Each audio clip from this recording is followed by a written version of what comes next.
you brought up the robots. The cool thing about this is, I feel like, someone that mentored me in plants, I feel like now I'm kind of mentoring you in robotics, right? And you are. You're the guru of robotics right now, hands down. Well, thank you. So, like I told you the other day, I got a call, and he had called like 4 different places for automowers, and they all said, call AOS. I'm like, yep, you got the right place. I don't think you told me this story yet. So that was the one guy from Rockford. Oh, so, gotcha. He knew what he was talking about, more or less. He just needed to be pushed in one direction or the other. And he had called 3 to 4 different places, and they're like, everybody's like, look, dude, we don't know. We carry him, but we just don't know anything about him. And they pointed him towards us. Well, towards AOS. So the thing that's pretty cool is I take, and I'm trying to think how to relay this to the audience. So, Brandon, when the nursery went away, he went to work for another landscaper. And it was funny because I would always say to his son, Tanner, who's my general manager, I'd be like, what the hell? Why does Brandon never come to me and say, hey, let's work together? And Tanner's like, I don't know, and I'm like, what, I would always almost take it personal in a weird way, but never would say anything. This is probably the first time you were doing that, but I'd be like, okay, well, whatever, So then, I don't know if you want to tell kind of how this goes, but he, I think Tanner, right, was the one talking to you about what we were doing with automation. And I don't know how you took it at first, and I don't know what it was that kind of turned you on to it, if you were turned on right away. Why don't we dive into that a little bit? Well, first off, they have to understand that Tanner is the guy from Gulliver's Travels. It'll never work. Tanner has been a 40-year-old truck driver since he was 9 years old. Seriously, he's a 40-year-old truck driver trapped in a 9-year-old's body. Now he's 34, so he's kind of grown into it. So it seems more realistic now. But it was ridiculous coming out of a 12-year-old's mouth, some of the stuff he'd say. So he's just very negative on a lot of stuff. That's not going to work. Jesus. And when you started the robotics, I started hearing about it. And I still maybe was at the tail end of the nursery. And I'm like, that sounds kind of neat. He's like, it goes all about these robots. And he was just very negative about it. And then, I was stopping in there every once in a while. And then I had the company truck with the other landscaper logo on it. And I do remember one day you're like, geez, dude, if I'd known you'd be here this much, we should just get you a Langton truck. That's when I realized that you were maybe a little annoyed. I'm like, well, and I didn't intend on still landscaping. I was going to go sell insurance or something.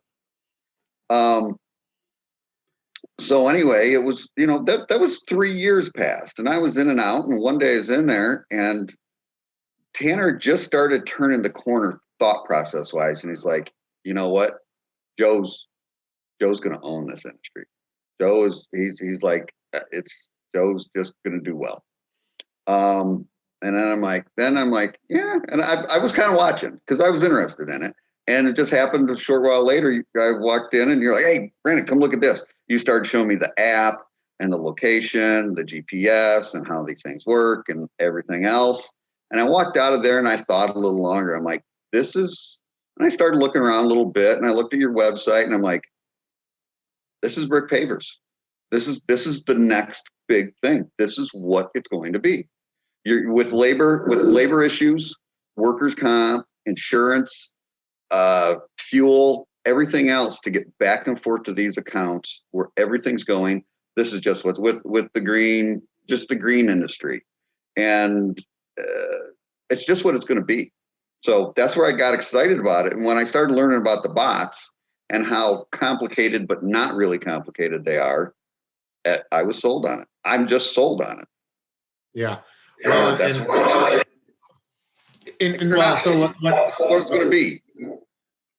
Well, used to have gas, then they went to unleaded. You don't have a choice anymore. You could just purchase unleaded gas.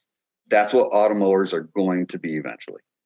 That's actually a great analogy, Brandon, to say it that way, because Yeah, that's the thing that I keep on trying to tell people is, and now you're running into this now that you're working with me. Brandon's like a robotic mowing specialist now. That's kind of what I see him as, because I think I've trained up to be to that point, and that I'm sure you'll agree how many people tell us like, yeah, I'm going to wait for the better technology to come out, or I'm just going to keep doing it my old way. And I think people are surprised how quickly we'll just move on. Like when somebody tells me that, I'm like, okay, I'll talk to you later.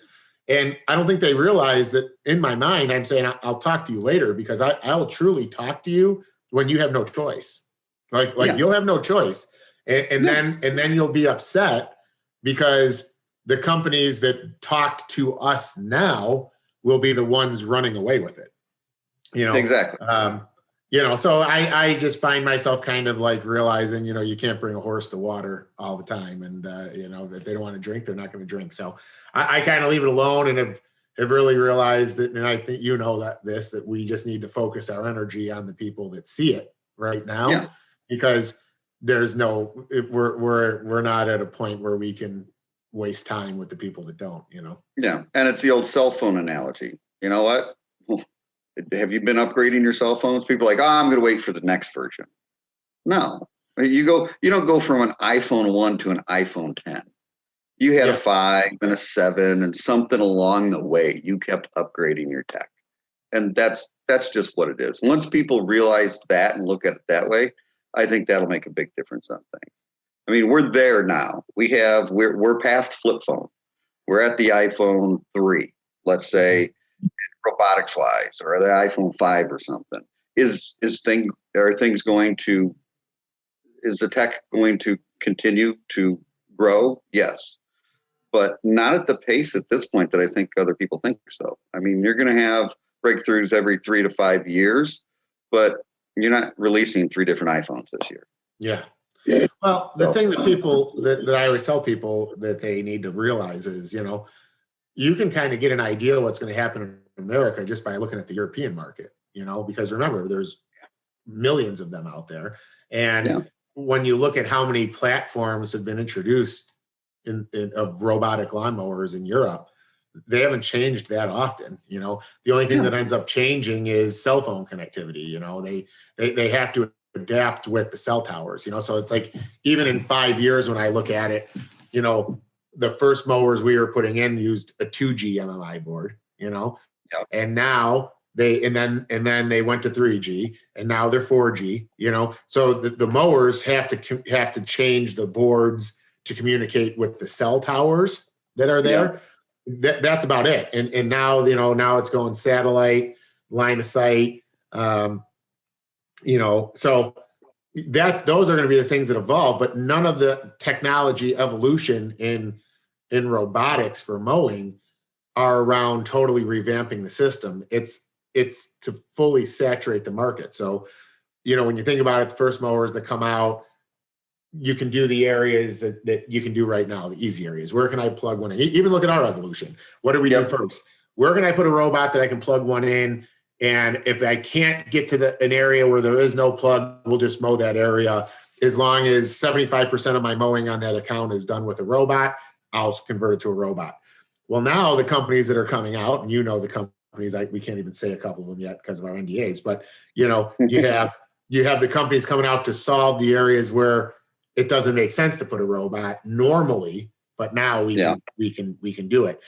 You have the development of the solar between our solar system we've had for a few years, and now what Husqvarna is coming out with.